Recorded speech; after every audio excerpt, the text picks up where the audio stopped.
Hello मेरे students, I hope so आप लोग अच्छे होंगे। आज हम लोगों का रिवीजन बैच का डे 2 है। पिछले दिन हम लोगों ने पढ़ा था quadratic equation in one variable, पूरा कंप्लीट कर लिया है। आई होप सो आपने होमवर्क कर लिया होगा। अगर आपको कहीं पे डाउट है कि होमवर्क आपने सही किया है या नहीं, तो आप सोल्यूशन वाला वीडियो जरूर चेक कर लेना। मैंने उसको मैथ के सेक्शन में ऐड कर दिया है। आज हम लोग क्या पढ़ने वाले हैं भैया? आज हम लोग पढ़ने वाले हैं ज्योग्राफी, और ज्योग्राफी में हम लोग पहला चैप्टर आज स्टार्ट करेंगे, that is exogenetic process and resultant landforms. Okay, अच्छे से पढ़ेंगे इस चैप्टर को, बहुत ही इंपॉर्टेंट होने वाला है ये चैप्टर हम लोगों के लिए। तो बिना देर किए हम लोग इस चैप्टर को स्टार्ट करते हैं और देख लेते हैं कि इस चैप्टर में हम लोगों को कहां से जो है वो स्टार्ट करना है और क्या टॉपिक पढ़ना है। तो देखो, सबसे पहले कि इस चैप्टर को मैं स्टार्ट करूं, आप लोगों को यहाँ पे ये बता देता हूं कि exogenetic processes and resultant landform जो चैप्टर है उसमें पढ़ने क्या वाले हैं। तो ये है हमारा exogenetic process. Okay, exogenetic process. Exogenetic process का मतलब हम लोग यहाँ पे सिंपली ये समझो कि अर्थ सरफेस के ऊपर जो प्रोसेस हो रहा है वो, ओके, अर्थ सरफेस के ऊपर जो जो प्रोसेस हो रहा है हम लोग सिंपली उसको समझ लेते हैं यहाँ पे एक्सोजेनेटिक प्रोसेस। और नेक्स्ट जो लाइन लिखा है दैट इज रिजल्टेंट लैंडफॉर्म, यानी कि वो जो प्रोसेस हो रहा है उसके कारण क्या लैंडफॉर्म बन रहा है। That's it. ये दो वर्ड में हमारा ये चैप्टर का डेफिनेशन बाहर निकल जाता है। तो ये दो वर्ड को ध्यान में रखना, उसके बाद जो है वो इस चैप्टर को अच्छे से समझना। ये दो वर्ड अगर ध्यान में रहा तो चैप्टर ईजी लगेगा आपको। ओके, तो हम लोगों को यहाँ क्या समझ आया कि जो अर्थ सरफेस है हमारा, उससे जो अर्थ सरफेस है हमारा उसके ऊपर जो प्रोसेस चल रहा है उसके कारण जो लैंडफॉर्म बन रहा है, उसी के बारे में हम लोग यहाँ पे पढ़ने वाले हैं। तो सबसे पहले यहाँ पे जान लेते हैं कि वो क्या प्रोसेस चल रहा है। जैसा कि मैंने आपको थोड़ी देर पहले बताया, एक्सोजेनेटिक प्रोसेस का मतलब क्या हुआ? The process which shapes and reshapes the existing landform. मतलब क्या हो रहा है, लेट से अर्थ सरफेस के ऊपर एक माउंटेन है, मैं बोल रहा हूं एक माउंटेन है अर्थ सरफेस के ऊपर। ओके, तो ये क्या करेगा, इस माउंटेन को या तो शेप करेगा, यानी कि या तो इस माउंटेन को और ऊंचा बना सकता है। यानी बेसिकली करने क्या वाला है ये कि अगर लैंड ऐसा प्लेन है तो हो सकता है इसको माउंटेन बना दे, और अगर माउंटेन बना हुआ है तो उसको और नैरो कर दे, सिंपल समझो, या फिर उसको और मोटा कर दे। तो यहाँ पे क्या हो रहा है कि या तो एक लैंडफॉर्म को बनाया जा रहा है या फिर उसको क्या किया जा रहा है, रीशेप किया जा रहा है। बेसिकली किस चीज के ऊपर भाई? अर्थ सरफेस के ऊपर। अर्थ के अंदर क्या हो रहा है उससे लेना देना नहीं है, अर्थ सरफेस के ऊपर क्या हो रहा है वो हमारा एक्सोजेनेटिक प्रोसेस में इंक्लूडेड है। ओके, अच्छा, on the earth surface externally by a process called exogenetic process. Simple. तो एक ऐसा प्रोसेस है जिसके कारण क्या हो रहा है कि अर्थ सरफेस के ऊपर जो हमारा एग्जिस्टिंग लैंडफॉर्म है वो शेप या फिर रीशेप हो रहा है। क्योंकि हम लोग यहाँ पे एक्सोजेनेटिक प्रोसेस पढ़ रहे हैं तो यहाँ पे मैं साइड में एक नोट दे देता हूँ, जिसको नोट्स जब आपको मिलेगा तो याद रहेगा, दैट इज एंडोजेनेटिक प्रोसेस। ये भी जो है वो इंपॉर्टेंट है। ओके, एंडोजेनेटिक प्रोसेस जस्ट इसका अपोजिट है, तो आप इसको याद रखना, एंडोजेनेटिक प्रोसेस। एंडोजेनेटिक, इसको थोड़ा सा आप याद कर लेना। एंडोजेनेटिक प्रोसेस बेसिकली वो प्रोसेस जो अर्थ सरफेस के अंदर चल रहा हो। खैर, इसका सिर्फ आपका आएगा डेफिनेशन, उतना ज्यादा डिटेल में नहीं आएगा, बट ये चैप्टर टोटली डिपेंड हम लोगों का एक्सोजेनेटिक प्रोसेस के ऊपर। Let me change the colour. Okay, तो एक्सोजेनेटिक प्रोसेस जो होता है तो कैसे होता है? ये होता है आपका ग्रेडेशन के कारण। ओके, अब यहाँ पे मैं अगर आपसे ये बोलूं कि ये ग्रेडेशन आखिरकार क्या चीज है, व्हाट इज ग्रेडेशन, ग्रेडेशन का मतलब क्या हो रहा है यहाँ पे, राइट? तो यहाँ पे हम लोग सबसे पहले काम करते हैं, ग्रेडेशन का मतलब समझ लेते हैं कि ये ग्रेडेशन का मीनिंग क्या हो रहा है। वेल, इसको हम लोग नेक्स्ट जो हमारा स्लाइड होगा उसमें अच्छे से समझेंगे। ग्रेडेशन जो है वो अकेला काम नहीं करेगा। ग्रेडेशन के अंदर दो अलग अलग चीज होगा, एक होगा डिग्रेडेशन एंड दूसरा होगा हमारा आग्रेडेशन। ओके, ये जो चीज मैं अभी आपको बोला, ग्रेडेशन, डिग्रेडेशन, आग्रेडेशन, इसका डेफिनेशन अच्छे से समझेंगे एकदम बेहतरीन तरीके से। उससे पहले मैं थोड़ा सा एक बार शॉर्ट में आपको बता दूं कि क्या पढ़ा हमने ये पढ़ा कि एक्सोजेनेटिक प्रोसेस कहते हैं किसको हैं, तो भाई अर्थ सरफेस के ऊपर जो प्रोसेस होता है जिसके कारण हमारा लैंडफॉर्म क्या हो रहा है, रीशेप हो जा रहा है, उसको क्या कह रहे हैं हम लोग? Exogenetic process. ओके, उसके बाद हम लोगों ने एंडोजेनेटिक प्रोसेस के बारे में थोड़ा सा समझा कि जो अर्थ सरफेस के अंदर हो रहा है that is endogenetic process.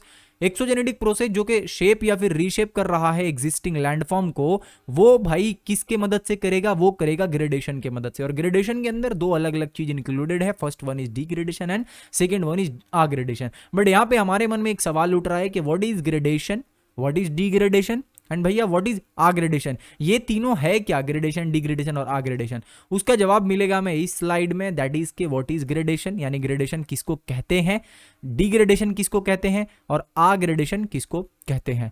Well, gradation जो है वो क्या है? Basically the process which attempt to remove all unevenness of the surface.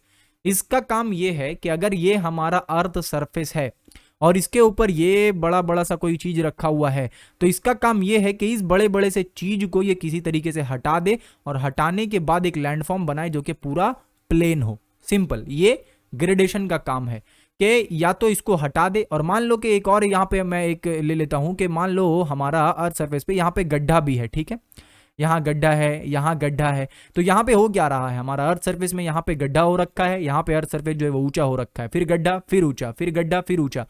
ये भाई साहब का क्या काम है ग्रेडेशन का, कि ये जस्ट इस गड्ढे और ऊंचे को दोनों को मिलाकर एक प्लेन सरफेस बनाना चाहता है, बस ये यही चाहता है, इसी चीज को चाहता है। और इसी चीज को पूरा करने के लिए हमें ये पूरा चैप्टर को समझना होगा कि ये चीज ये कैसे करता है। ओके, तो ग्रेडेशन क्या करेगा भाई, ये all unevenness of the earth surface को क्या करेगा, साफ करने का कोशिश करेगा। यानी कि अगर हमारा अर्थ सरफेस कुछ इस तरीके से है तो ये कोशिश करेगा कि उसको ऐसा बना दे। ओके, बस सिंपली ये समझो, यानी जो ऊंचा नीचा अर्थ सरफेस है यानी कि माउंटेन को प्लेन कर देना चाहेगा, और जो गड्ढा है यानी कि जो रिवर है जहां पे गड्ढा हो गया उसको क्या करना चाहेगा, वो प्लेन बनाना चाहेगा। तो यहां से यहां तक का प्रोसेस ये ग्रेडेशन करेगा। आगे चले, नेक्स्ट वन इज डिग्रेडेशन। जैसा कि मैंने आपको बोला कि ये जो ग्रेडेशन भैया है ये सारा का सारा काम खुद से नहीं करते हैं, इनका काम ये दो हिस्से में बटा हुआ है, एक है डिग्रेडेशन, एक है आग्रेडेशन। अब तक आप में कुछ ये अंदाजा लगा पा रहे होंगे कि what is degradation and what is aggradation. भैया अंदाजा कैसे लगाएं, अंदाजा इस तरीके से लगाना है कि मैंने आपको बोला है कि आइदर ये गड्ढा भरेगा, अदरवाइज ये क्या करेगा, अदरवाइज ये जो है वो ऊंचा जो चीज रहेगा उसको ये काट काट के क्या कर देगा, प्लेन कर देगा। सिंपल, तो यहां पे इसका दो मेन टास्क आ जा रहा है, आइदर ये जो है वो गड्ढे में कुछ भर देगा या फिर अगर कोई चीज उठा हुआ है तो उसको वो प्लेन कर देगा काट काट कर, यानी दो प्रोसेस है। तो पहला जो काम है that is lowering of earth surface, यानी कि अगर अर्थ के ऊपर ऐसा माउंटेन है तो उस माउंटेन को ये क्या करना चाहेगा, लेट से कि हमारा अर्थ के ऊपर कुछ इस तरीके से माउंटेन है तो ये क्या चाहेगा डिग्रेडेशन, की इस माउंटेन को काट दें और काटने के बाद इसको हम लोग प्लेन बना दें। सिंपल, ओके, तो ये डिग्रेडेशन का काम है। तो डिग्रेडेशन क्या है, प्रोसेस है लोअरिंग ऑफ अर्थ सरफेस का। सिंपल, अब यहां पे हमारा बात है अग्रेडेशन का, डेट इज के हमारा जो अर्थ सरफेस गड्ढा हो चुका है उसको भरना भी तो होगा, तभी तो ये प्लेन बन पाएगा, राइट। तो प्लेन बनाने के लिए क्या करना होगा, इस गड्ढे को फिल करना होगा, और ये गड्ढा फिल कौन करेगा, ये गड्ढा फिल करेगा ये अग्रेडेशन। सिंपल है, तो क्या लिखा है, it is the process by which land surface is built up, इससे लैंड सरफेस बनता है बाय डिपोजिशन। अब ये गड्ढा कैसे भरेगा, कुछ ना कुछ इसके अंदर डिपोजिट करेंगे, जमा करेंगे, तभी ना गड्ढा भरेगा। हाँ भैया तभी भरेगा। ओके, डेब्रिस और rock fragments, clay, sand, alluvium, किसी भी चीज से इसको भर सकता है, या तो ईटा पत्थर सब इसमें डाल देगा और डालकर इसको भरेगा। सिंपल, तो ये तीन चीज हमारा था, ग्रेडेशन, डिग्रेडेशन, अग्रेडेशन। वेल आपको बिल्कुल भी ये फील नहीं हो रहा होगा कि यहाँ पे हम लोग कुछ रिवीजन बैच कर रहे हैं, बिकॉज ईच एंड एवरीथिंग हम लोग क्या है डिटेल में समझ रहे हैं, राइट। आगे चलते हैं, डिग्रेडेशन क्या चीज है वो तो हमने समझ लिया, बट डिग्रेडेशन के अंदर कुछ प्रोसेस है जिसको हम लोगों को समझना होगा। देखो, डिग्रेडेशन में तीन चीज आएगा। फर्स्ट ऑफ ऑल वेदरिंग, एकदम स्ट्रक्चर्ड वे में नोट्स है, फटाफट आपको नोट्स मिल जाएगा, उसको आप डाउनलोड कर लेना। ओके, इरोजन और ट्रांसपोर्टेशन। अच्छा, आज का होमवर्क क्या है भैया, आज का होमवर्क वहां पे प्रैक्टिस शीट में कुछ नहीं मिलेगा आपको। आज का होमवर्क ये रहेगा कि जो मैं पढ़ा रहा हूं सिंपली बुक में एक बार आपको गो थ्रू करना है अच्छे से, क्योंकि कुछ ऐसा टास्क मैं दूंगा आपको इस लेक्चर के दौरान जो आपको एक बार कंप्लीट करने के लिए बुक को पढ़ना पड़ेगा, राइट। इसलिए मैं वो टास्क दूंगा ताकि आप बुक भी पढ़ लो और ये वीडियो को भी अच्छे से अटेंड करो। अच्छा, वेदरिंग का मतलब क्या हुआ ये समझाइए भैया। वेदरिंग सिंपल कुछ नहीं है, मान लो कि हमारा एक पहाड़ है, पत्थर है, और उस पत्थर में क्या हो रहा है, वो पत्थर रखे रखे रखे रखे क्या है, बीच बीच से टूट जा रहा है, बीच बीच से क्रैक हो जा रहा है, बीच बीच से क्या हो जा रहा है, कमजोर हो जा रहा है। सिंपल उसको वेदरिंग कहेंगे। ओके, अब यहां पे अगर नहीं समझ आ रहा है तो थोड़ा अच्छे से समझो, वापिस से बता रहा हूं। एक पत्थर मैंने रख दिया है धूप में, ठीक है, एक खुले मैदान में, इसको हटाते हैं और हटाने के बाद मैं बोलता हूं कि हमारा एक खुला मैदान है, उस खुले मैदान में मैंने क्या किया है, एक पत्थर रख दिया है। अब उस पत्थर पे क्या हो रहा है, सनलाइट पड़ रहा है, ठीक है, उस पत्थर पे सनलाइट पड़ रहा है, उसी पत्थर पे जब बारिश हो रहा है तो पानी आ रहा है, उसी पत्थर पे जब हवा तेज चल रहा है, सॉरी हवा का इसमें कोई काम यहाँ पे अभी फिलहाल नहीं है हम लोगों का, ठीक है। अच्छा, तो देखो क्या हो रहा है, सबसे पहले सन, फिर बारिश आया, फिर हवा भी इसमें आएगा ही, जरूर आएगा, हवा चल रहा है तो आएगा, काम कैसे नहीं होगा, हवा है, ये सारा जो चीज है इसको एक साथ मिलकर इसके ऊपर क्या कर रहा है, अटैक कर रहा है। तो जब इसके ऊपर अटैक करेगा तो ये क्या होगा, ऑटोमेटिकली जो है वो अंदर से कमजोर होता चला जाएगा, ठीक है, अंदर से कमजोर होता चला जाएगा। इसी चीज को वेदरिंग कहेंगे। सिंपल तो था ना ज्यादा यहाँ पे कॉम्प्लिकेटेड नहीं है, बट मेरे बात को थोड़ा सा ध्यान से सुनिएगा और आपका एकदम ईच एंड एवरी यहाँ पे जो टॉपिक है वो कंप्लीट तरीके से आपके जहन में बैठ जाएगा, दोबारा आपको हो, यहाँ पे कुछ सोचना भी नहीं होगा। तो वेदरिंग में हमने क्या समझा, अगर एक पत्थर, मान लो एग्जांपल देके मैंने समझाया आपको, एक पत्थर मैंने रख दिया ग्राउंड पे, वहां पे बारिश हो रहा है, वहां पे धूप आ रहा है, वहां पे हवा चल रहा है, अगर उसको मैंने ले आकर कश्मीर में रख दिया तो वहां पे जो है वो बीच बीच में क्या हो रहा है भाई, बर्फ भी गिर रहा है, राइट। तो उससे क्या हो रहा है, वो पत्थर अंदर ही अंदर कमजोर होता चला जा रहा है। उसको हम लोग क्या कहेंगे, उसको हम लोग कहेंगे वेदरिंग। डेफिनेशन पढ़ लो, it is the process of mechanical disintegration and decay of rocks of the earth crust by weathering elements like sun, rain. अच्छा, ये चीज याद कर लेना, वेदरिंग एलिमेंट, ठीक है।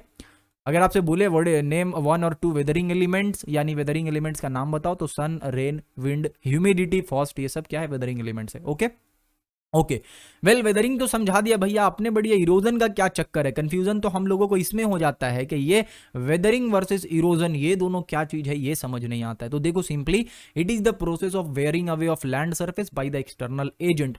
काम ये है कि वेदरिंग में हमारा ये रखा रखा क्या हो रहा था, कमजोर हो जा रहा था, बट इरोजन में क्या होगा कि इसको तोड़ ताड़ के अपने साथ लेकर चला जाएगा। सिंपल समझना है, वेदरिंग में रखा रखा कमजोर हो रहा था, इरोजन में आएगा, कमजोर करेगा, तोड़ ताड़ के अपने साथ ले जाएगा, सिंपल। तो इरोजन में जो है वो हमारा मटेरियल का एक जगह से दूसरे जगह पे शिफ्टनेस हो जाता है। इरोजन में क्या हो रहा है, यहाँ पे सिंपल अगर मैं लिखूं तो लिख सकते हैं कि डिस्प्लेसमेंट हो रहा है मटीरियल का, ओके। लेकिन वहीं पे अगर मैं बात करूं वेदरिंग में, तो यहाँ पे नो डिस्प्लेसमेंट, यानी वो बेचारा वैसे ही रखा रखा है, रखा रखा क्या हो रहा है, वैसे ही कमजोर होता जा रहा है। लेकिन इरोजन में आया, पूरा तोड़ ताड़ कर अपने साथ ले गया, सिंपल। तो ये था हमारा वेदरिंग, दूसरा था हमारा इरोजन, ओके। तीसरा है ट्रांसपोर्टेशन, इसका तो काम ही है भाई, वेदरिंग हो या इरोजन हो, दोनों के सामान को क्या करना है अपने को, जहां पे जो चीज हुआ है उसको उठाकर आगे ले जाना है, ट्रांसपोर्ट करना है, सिंपल।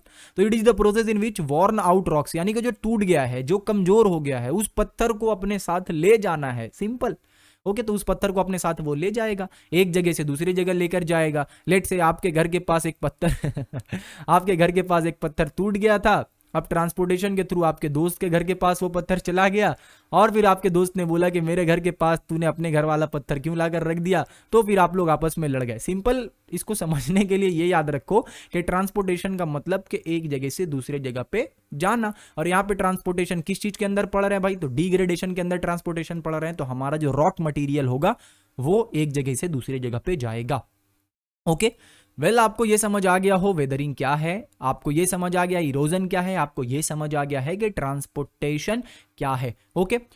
तो this was a demo video, ताकि आपको समझ आए कि किस तरीके से रिवीजन बैच में जो है वो पढ़ाई चल रहा है, ताकि आपको जो है वो बाद में ये चीज पता, पहले क्या होता है कि आप ज्वाइन करने से पहले सोचते हो कि कैसा पढ़ाई होगा, क्या होगा, नहीं होगा। दैट्स वाई ये डेमो वीडियो है, जस्ट उसी वीडियो लेक्चर का छोटा सा पोर्शन है जिसको अभी आपने देखा। आई होप सो कि आपको सारा कुछ समझ आया होगा।